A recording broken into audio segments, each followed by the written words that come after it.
casa de Claudia Mercader, a punto de escuchar la historia del día. Ansioso. Buenas. Hola, amiga. ¿Cómo estás, Mati? Muy bien, ¿vos? Bienvenido. Gracias. Gracias por recibirme en tu casa. No, por favor, es un placer. Un placer tenerte Llegó acá. el día. Llegó el día. Es tan esperado. Permiso, Se dio por fin. Después de tanto ir y venir, finalmente lo Bueno, pero se concretamos. dio. Pero bueno, no, la verdad que es una alegría tenernos acá. Sí, la alegría es para mí porque creo que tu historia de vida, que bueno, ya está siendo noticia en las calles, creo firmemente que es una noticia que se tiene que hacer famosa. Me gustaría que nos cuentes, que conozco bastante de tu historia, pero que le cuentes a la gente dónde naciste, dónde te criaste. Bueno, yo nací en Capital, en un hospital de Capital, en el Hospital Vélez Arfield. Nací en Capital, pero vivía en San Fernando. Viví 2 años en San Fernando y de ahí ya después nos mudamos. Ajá. Y nos fuimos a vivir a Ciudadela.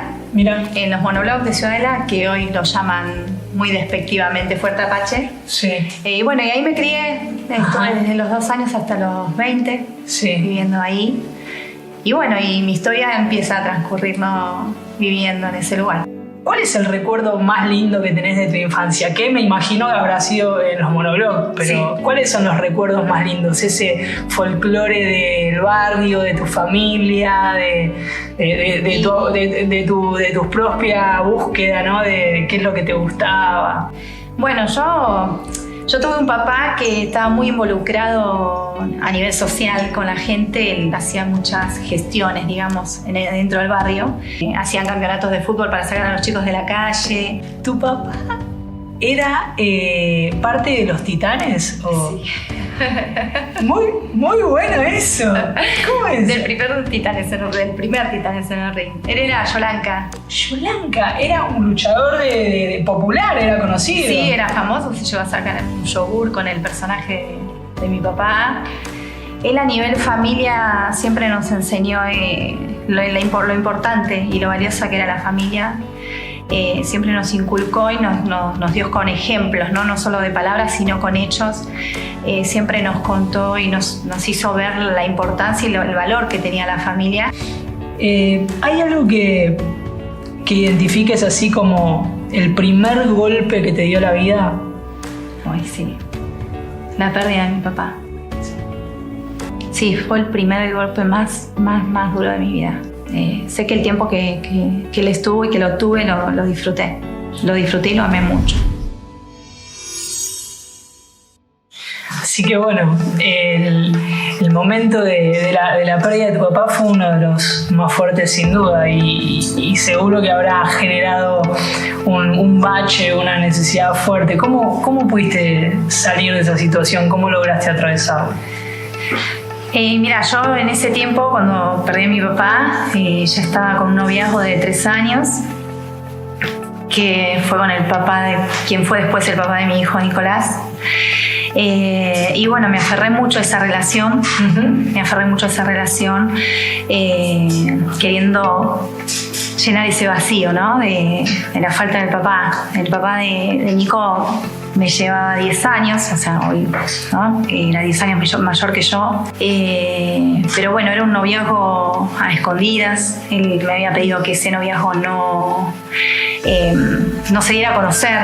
Pero uno muchas veces confunde que la violencia empieza con un golpe. Y la verdad es que no es de la forma en la que empieza la violencia. Empieza con un montón de otras situaciones que uno no las sabe detectar en el momento. Y bueno, es por eso que muchas veces se avanza tanto y llegamos al punto de alcanzar lo peor, ¿no? que ya la violencia física. Nos fuimos a vivir juntos, blanqueó la relación, pero no cambió nada. 3 años después tuvimos una crisis muy fuerte de vuelta de pareja y bueno, queriendo también resolver ese problema, esa crisis que estábamos teniendo, decidimos traer un hijo. Decidimos buscar un hijo y bueno, yo quedé embarazada y obviamente que fui feliz desde el primer momento hasta el día de hoy. de saber que tenía a mi hijo en la panza. Pero bueno, me pasaba a mí sola. A él no le pasaba lo mismo que a mí. Él lo veía al hijo como alguien con quien competir. Explotaba de sueños, de proyectos. Uno ya empieza a pensar el primer añito cuando le tenga que festejar el cumpleaños y bueno, empieza con un montón de sueños. Pero bueno, lo que en realidad pasó fue que mi casa se convirtió en un caos. Se convirtió en un caos. Había un rechazo y un desprecio absoluto. Llegó a amenazarme con tirar a mi hijo del balcón. Cortó el colchón de 2 plazas a la mitad. Me molestaba el llanto del bebé. Y bueno, las palabras de él eran que si yo había querido tener un crío, que lo tenía, que no me queje si estaba cansada. No duró demasiado más. Yo al año y medio de Nico me fui de mi casa. Me fui, agarré a mi hijo y me fui y no volví nunca más. Pero bueno, las emociones, uno queda muy lastimado, queda con un fracaso en sus espaldas. Obviamente él después me buscó y trató de resolver nuestra situación de pareja, pero bueno, yo ya no quería volver, sabía que iba a ser más de lo mismo porque ya demasiadas oportunidades habíamos tenido en 10 años de pareja. Lo habíamos intentado muchas veces y yo ya no quería volver. Sin duda que todo lo que nos fuiste contando hasta acá es muy fuerte y más allá de que no lo hayamos vivido, solo al escucharte nos llega a lo más profundo del corazón. Lo que me surge como pregunta es cómo continuó tu vida después de esa tan traumática experiencia.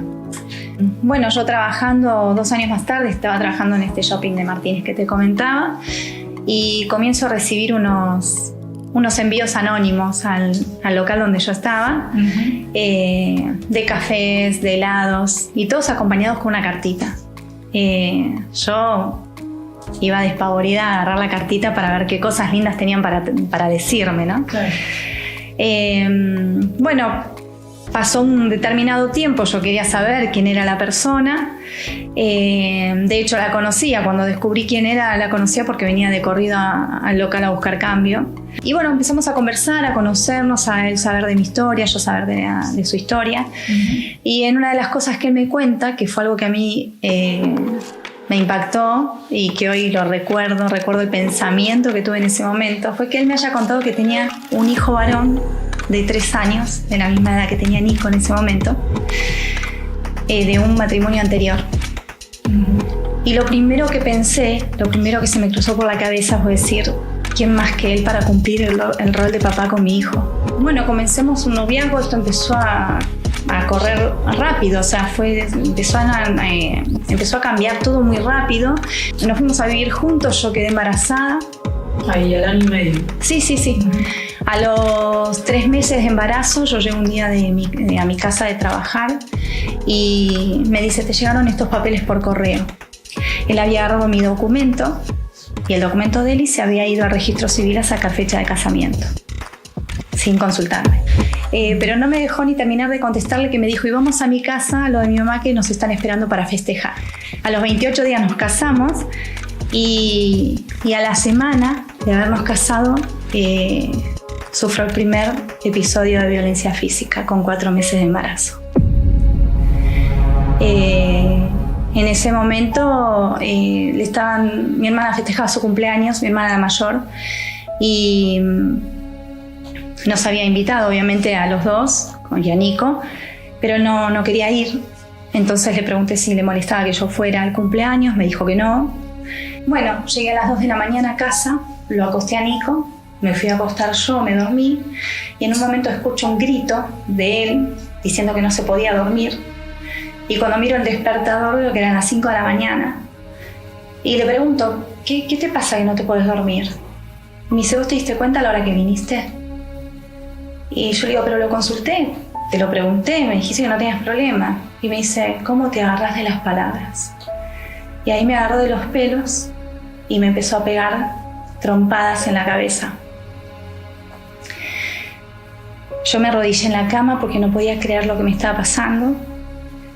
Y decía otra vez, no, sea, otra vez, era totalmente destructivo y a la vez pensar, decir, otra vez una familia destruida, ahora de vuelta sola con 2 hijos, ¿cómo voy a hacer? Al tiempo, un día llegó a mi casa de trabajar y me quedé cenando con mi hijo en la mesa. Y en un momento Nico me dice, mamá, me duele mucho acá cuando mastico. Y yo le digo, hijo, estuviste masticando mucho hoy, un chicle, algo que te haya hecho doler la mandíbula. Y en un momento él como que se acordó y me dijo, no, mamá, ya sé qué me pasó. Me ataron la boca con la sábana hoy.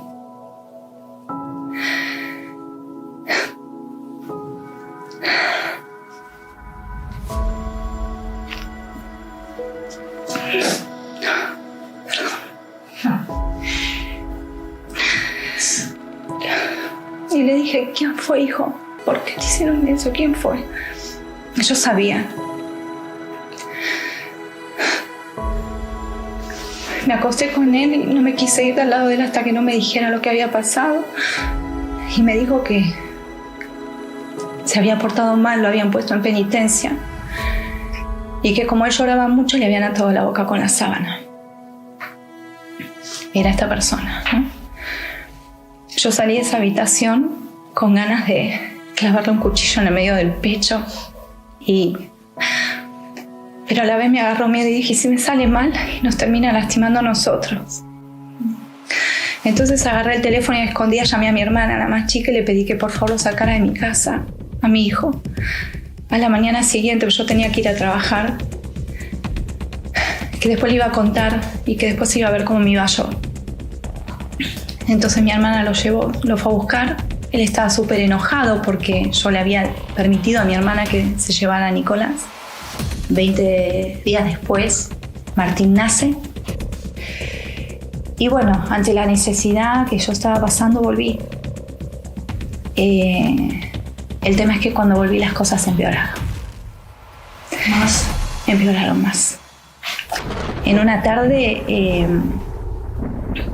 me llevó a los empujones al baño y me tiró adentro de la bañadera, una bañadera de losa que había en la casa, y empezó a golpearme la cabeza contra la losa y entre puño de él y puño de él, así, de un lado para el otro y contra la losa. Y yo dije, de acá no salgo, de acá no salgo, de acá no salgo, porque era una hazaña tremenda. Yo dije, esto ya se terminó todo.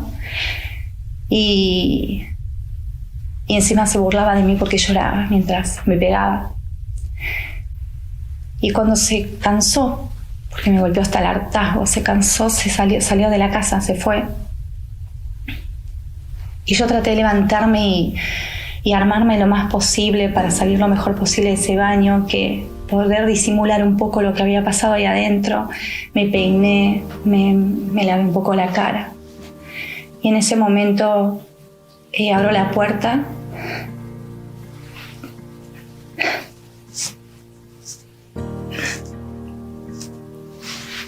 y Nico me estaba esperando allá afuera.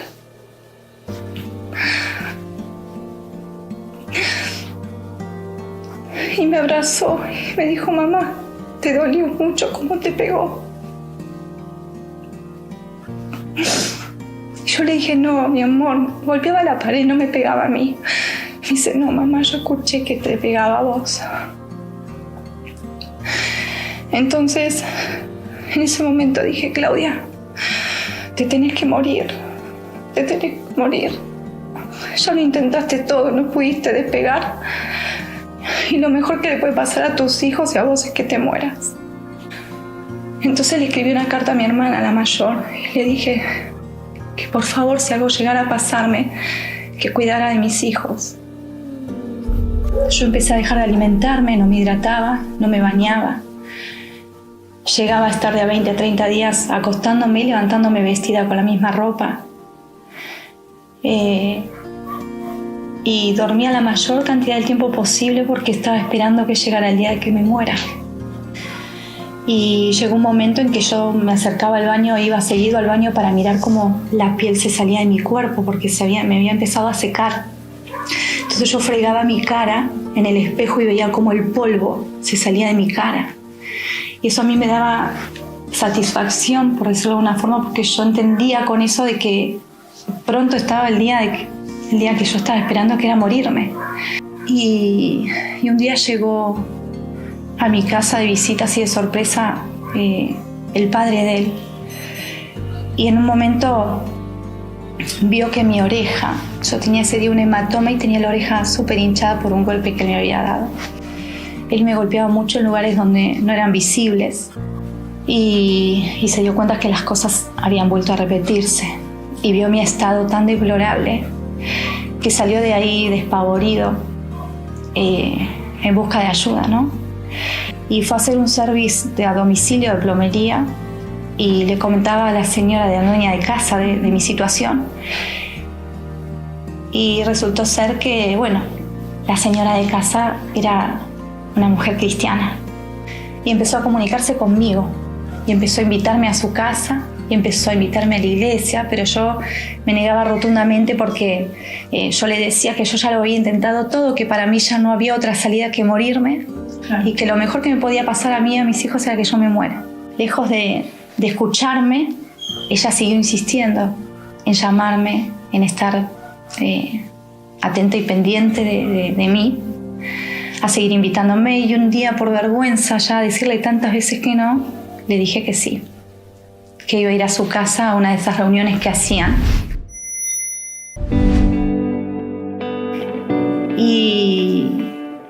Y bueno, y en esa tarde hubo una mujer que compartió una palabra, un pasaje bíblico con las personas que estaban presentes.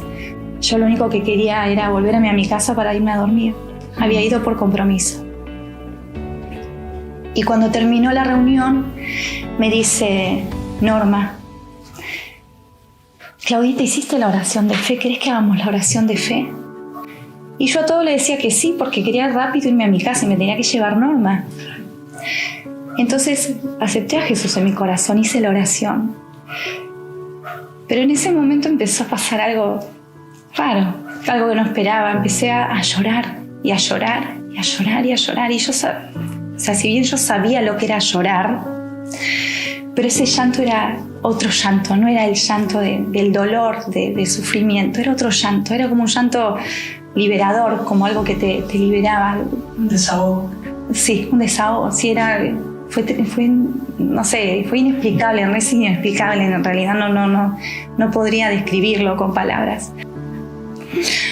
Yo desde ese momento mis fuerzas empezaron a ser otras. No sé cómo pasó, hoy sí entiendo qué pasó, pero en ese momento no entendía, pero tenía más fuerzas de levantarme que de quedarme acostada a dormir. Y empecé a bañarme y empecé a veces hasta ir caminando a la iglesia, empecé a ir a la iglesia y me encantó. Fue algo que me impactó y yo dije, esto es lo que yo siempre quise para mí. Esto. Se acercaron también a él para ayudarlo. El tema es que él accedió a empezar a congregarse, a ir a la iglesia, pero le fue muy fácil, digamos, mostrarse de una forma dentro de la iglesia sin que nada cambiara en el hogar. Y nos recomiendan distanciarnos, tomar distancia para sanarnos individualmente, para restaurarnos cada uno por nuestro lado, porque era imposible sanar en ese clima, en ese ambiente de violencia que había en el hogar, y que una vez restaurados iban a intentar restaurar el matrimonio. El tema es que él no quiso recibir esa ayuda. Entonces, debido a eso, yo tuve que tomar una decisión ya un poco más fortalecida, ¿no? A medida que esa red iba conduciéndolos a este norte tan esperanzador, ¿qué palabras te fortalecieron para ir en pos de esa esperanza que se te estaba anunciando? Bueno, la palabra, la promesa, la promesa que estaba esperando de parte de Dios, que todos mis hijos iban a ser enseñados por Él y que se iba a multiplicar su paz, ¿no? Que yo en ese momento lo que más entendía, porque al no entender demasiado, yo me agarré de la paz, de que mis hijos iban a tener paz, ¿no? Y bueno, en otro de los versículos el Señor me decía que estaré lejos de opresión porque no temeré, y del temor porque no se acercará a mí. Entonces es como que era confiar en esa nueva oportunidad que yo me estaba dando, porque si bien creí que todo lo había intentado, fue para mí algo que no tenía en mis planes volverme a dar otra oportunidad. Entonces era dármela confiando, porque si no, no valía la pena. Te prometió protección, Sí. te prometió paz, te prometió educación para tus hijos. Sí. ¿Y qué más te prometió? Y me prometió que Dios me hizo rica al darme la oportunidad y a darme la vida que me devolvió. ¿Y qué más te devolvió? Me devolvió la fuerza, me devolvió el coraje, el valor hacia mí misma. Me enamoré de un hombre con el que había soñado toda la vida, un hombre que se ocupó de ayudarme en todo sentido, hasta con la crianza de mis hijos, y con quien hoy también tenemos una hijita en común que se llama Milagros, Emilio, y tiene 7 años, pero siempre unidos con respeto, sin violencia, y con amor, precisamente. O sea, básicamente en la familia creo que lo que mueve todo es el amor, ¿no? Y bueno, creo que eso fue lo más hermoso que Dios me devolvió, ¿no? Y me regaló en realidad.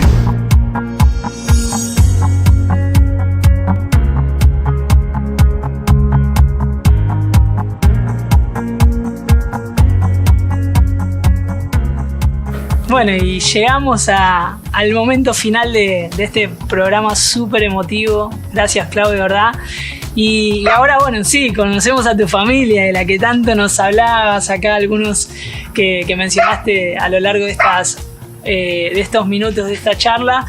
Y quería preguntarle a algunos si quiere regalarle unas palabras a Clau y... ¿Te molesta si puedo No. decirle un par de cosas a mi hija? Qué mejor que Nico. Él es Nico, de quien tanto hablaba Clau. Así que sí. Bueno,